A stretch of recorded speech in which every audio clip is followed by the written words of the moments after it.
Kasus penganiayaan yang dilakukan anak pejabat polisi berbuntut panjang. Sang ayah dinilai memiliki harta tak wajar, bahkan PPATK telah memblokir rekening AKBP Akhirudin mencapai puluhan miliar rupiah.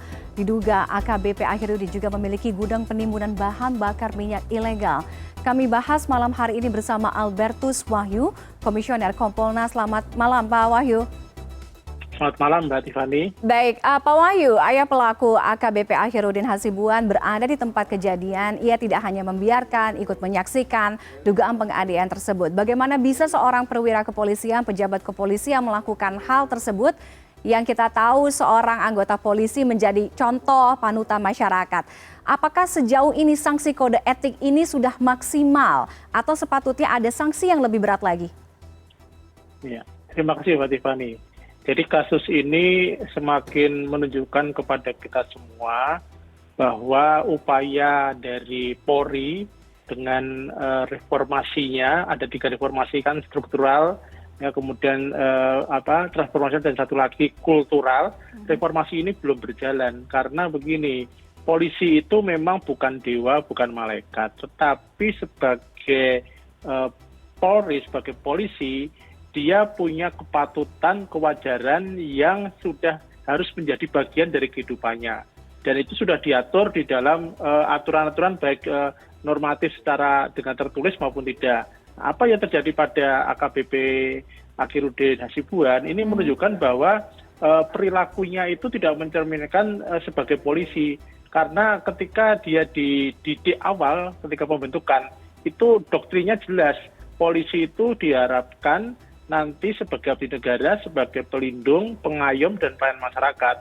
Ketika doktrin itu tidak dijadikan passion dalam profesinya, yang terjadi ya seperti ini. Kalau soal sanksi, saya kira sanksinya sudah jelas, sudah banyak dan sudah diatur, baik sanksi secara normatif dalam Perpol maupun sanksi di masyarakat yang sudah muncul. Tapi kan 1-2 orang masih berperilaku seperti itu, Mbak. Oke. Terkait dengan reformasi tadi yang Pak Wahyu sampaikan, reformasi struktural dan juga reformasi kultural yang ternyata sayangnya sampai saat ini belum berjalan maksimal. Apa yang menyebabkan reformasi ini tidak berjalan maksimal? Ya karena sebagai anggota Polri dia tidak menjiwai dirinya sebagai polisi. Karena kalau dia menjiwai dirinya sebagai polisi, maka semangat melindungi, mengayomi, melayani itu harus jadi ideologinya. Ketika itu tidak pada ideologinya, maka kewenangan yang dipunyai, polisi itu kewenangannya banyak, Mbak. Undang-Undang 2 2002, KUHP, dan semua ketentuan yang ada memberikan banyak kewenangan kepada anggota Polri. Ketika dia mendapat amanah itu dan tidak dijalankan dengan benar, maka yang terjadi adalah bisa penyalahgunaan, bisa kemudian dia memanfaatkan kepentingan pribadi, dan itu sebenarnya sudah diatur secara tegas di dalam kode etik. Kalau toh masih ada melanggar, berarti memang sebenarnya nggak cocok jadi polisi. Oke, artinya patut ada evaluasi terkait dengan anggota kepolisian yang memiliki jabatan strategis itu juga, Pak Wahyu? Oh iya, iya harus karena begini, apalagi dia punya jabatan yang terakhir kan sebagai Kabak Binop Tes Narkoba, itu berarti dia orang ketiga di dalam Direktur Narkoba. Dia secara operasional dia yang menangani itu. Maka saya kok ada dugaan kasus ini agak tertunda lama karena dalam tanda petik AKBP Akhirudin ini intervensi karena anaknya yang dikenai. Jadi ini problemnya polisi ketika menangani internal anggotanya, kadang-kadang ada masalah psikologi organisasi. Saya kira ini gangguan utama di dalam reformasi kultural. Harusnya kalau bicara soal aturan, soal hukum, ya harus tegak lurus.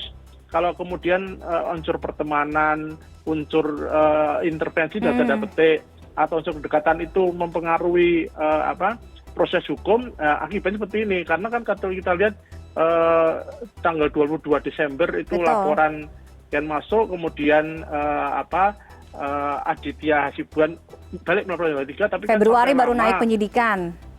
27 Februari penyidikan, kemudian tanggal 9 Maret itu orang tuanya Ken melaporkan ke Polda dalam bentuk Dumas, pengaduan masyarakat. Sampai kemudian tanggal 20 Maret itu ada gelar perkara khusus dan gelar perkara memutuskan 2 berkas itu ditarik ke Polda Sumut. Kemudian tanggal 28 Maret ada pelimpahan berkas, 25 April gelar perkara lagi penetapan AH Aditya Hasibuan itu sebagai tersangka. Jadi ada jeda waktu yang mandek ini yang saya kira harus menjadi konsen dan didalami. Pagi tadi Komisioner Kompolnas Pak Yusuf Hasim sudah berangkat ke Medan dan sudah siang tadi bertemu dengan Pak Kapolda dan PJU dan berpenjelasan, dan statement Pak Kapolda kepada kami Kompolnas melalui Pak Yusuf tadi sudah tegas disampaikan ke kita bahwa Kapolda akan mempercepat proses baik sidang etik maupun kalau ada dugaan pidana, sidang pidana. Oke, sebelum ke sanksi itu tadi, kita kembali. Kalau ada dugaan intervensi seperti yang Pak Wahyu sampaikan, artinya dugaan intervensi yang sehingga menyebabkan kasus ini bisa mandek, bisa berlarut-larut, bisa lama, ada dugaan keterlibatan pihak-pihak lain begitu yang ada di dalam lingkungan kepolisian. Ya, ini dalam tanda petik penyakit lama, Mbak. Karena ini kan orang dalam ya, anaknya polisi diperiksa polisi. Kebetulan yang memeriksa tentu karena dia posisinya di Poltabes, pangkatnya pasti lebih rendah dari AKBP Akhirudin. Sehingga potensi-potensi itu ada. Memang harus didalami lebih lanjut nanti dalam sidang etik ya, maupun tetapi kita kan publik membaca itu, Mbak. Dan Kompolnas juga membaca itu. Itulah kemudian kami datang, kemudian pendalaman, dan ternyata memang harus ada hal yang diperbaiki, harus ada hal yang dipercepat, menarik gelar perkara yang kemudian berkas ini ditarik ke Polda menunjukkan ada yang tidak bisa dilakukan di level Poltabes. Ini jarak inilah saya kira yang harus didalami dan itu harus diperbaiki, karena kalau ini sering terjadi kan kalau semua masalah harus diangkat ke Polda, nanti kalau berlagi harus ditarik ke Pak Mabes, kan jadi organisasi ini nggak berjalan. Karena sebetulnya tugas-tugas itu, kewenangan itu secara yuridis kan sudah bisa dilakukan di level yang paling bawah. Jadi tidak harus kan semua ditarik ke Polda. Kalau sampai ditarik berarti kan ada persoalan. Nah, ini saya kira yang harus didalami ya. Kompolnas yakin bahwa ini polisi akan secara transparan, akan secara terbuka bisa menyelidiki atau juga mendalami, artinya dari level bawah ya itu tadi sampai ke jalur atas gitu. Bagaimana kemudian ini bisa banyak ada dugaan pihak yang terlibat? Kami konsisten mengawal ini semua. Kedatangan kami kami mengutus salah satu komisioner datang, itu kan salah satu bukti bahwa kami serius. Karena kalau hanya sekedar telepon, sekedar minta laporan tertulis, kurang yakin, maka kami datang dan pendalaman itu kami lakukan. Apalagi ada perkembangan terakhir kan ada dugaan tindak pidana lain. Betul. Ya, ini tentu harus kami yang menjadi ranahnya Kompolnas, karena ini tugas polisi, kami akan awasi itu. Kalau yang soal PPATK dan sebagainya kan itu kewenangan instansi lain, bukan Kompolnas. Tapi yang dugaan mengenai ini menimbun solar subsidi itu saya kira Kompolnas ikut harus mengawasi. Kemudian kami juga akan mengawal janji Kapolda untuk mempercepat proses ini. Paling tidak sidang etik yang dia sudah dinyatakan sebagai tersangka etik tanggal 25 April, sekarang sudah bisa ke Patsus, itu harus sesegera mungkin. Kemudian secara paralel kalau ada temuan-temuan tindak pidana juga harus ditindaklanjuti, Mbak. Oke, sejauh ini sudah melihat ada dugaan memenuhi tindak pidana atau belum yang diamati oleh Kompolnas? Karena terkait dugaan AKBP Akhirudin menodongkan senjata laras panjang ke korban, ini diduga sebagai bentuk pengancaman. Artinya ini bisa memenuhi unsur pidana dan bisa diproses secara pidana, Pak Wahyu. Tentu penentuan dia tersangka pidana tidak itu nanti penyidik, tetapi setidaknya pembiaran yang dengan adanya viralnya rekaman video itu kan sudah salah satu dasar untuk menetapkan di pidana, karena pembiaran tindak penganiayaan itu kan ada pasalnya juga di KUHP. Setidaknya itu. Nanti tinggal pengembangannya bagaimana, tergantung nanti hasil penyidikan baik terhadap AKBP Akhirudin Hasibuan maupun terhadap anaknya. Ini kan pasti nanti akan ada saksi yang diperiksa, pasti ada berkembang terus ya. Karena Pak Wahyu tadi sudah menyinggung penyakit lama yang ada. Yang penyakit lama juga adalah bagaimana anggota kepolisian dan juga keluarga dari anggota kepolisian pamer harta. Flexing, khususnya mungkin di media sosial. Sudah ada regulasinya, sudah ada telegramnya, sudah ada perpolnya. Regulasinya jelas ada. Tapi mengapa itu masih kita temukan penyakit-penyakit yang seperti ini? Ya itu tadi, Mbak, semangat sebagai anggota Polri yang dia punya semangat. Anggota Polri itu level apapun, pangkat terendah sekalipun sampai jenderal, dia harus sadar bahwa dia menjadi sorotan publik dan menjadi panutan publik. Karena polisi itu kan dididik menjadi orang baik, Mbak, dan dihadirkan sebagai orang baik karena tugasnya memberantas kejahatan. Maka sebagai orang baik dia harus berperilaku sebagai orang baik.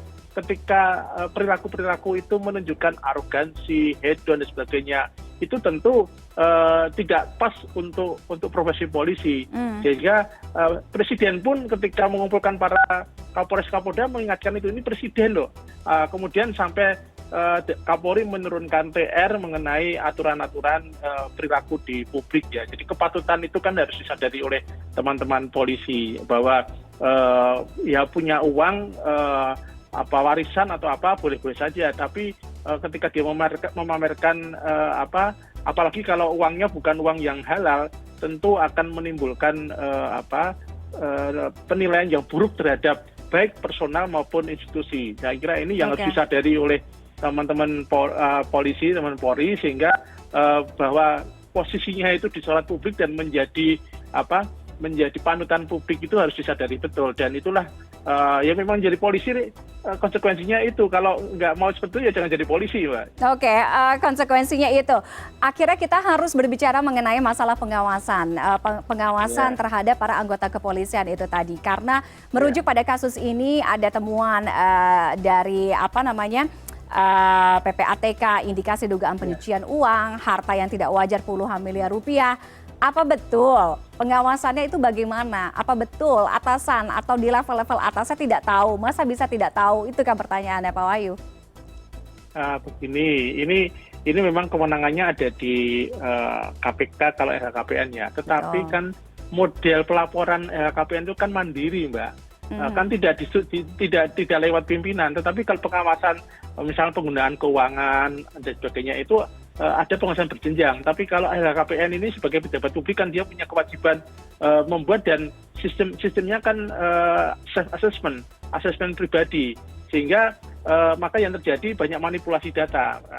Saya kira kejadian ini menunjukkan bahwa sebagai pejabat publik kita jangan manipulasi data. Kalau memang punya harta dan harta itu memang dipunyai dan diperoleh dengan cara-cara yang sesuai dengan ketentuan yang ada, ya sebaiknya nggak usah takut untuk dilaporkan, termasuk tidak perlu memurah-murahkan harta, karena ini kan publik kan tahu, Mbak. Ini memang mekanisme D4 kita, dan itu kan memang tidak lewat pimpinan, karena KPN itu langsung secara pribadi kemudian dikirim ke KPK kan, ketentuannya begitu.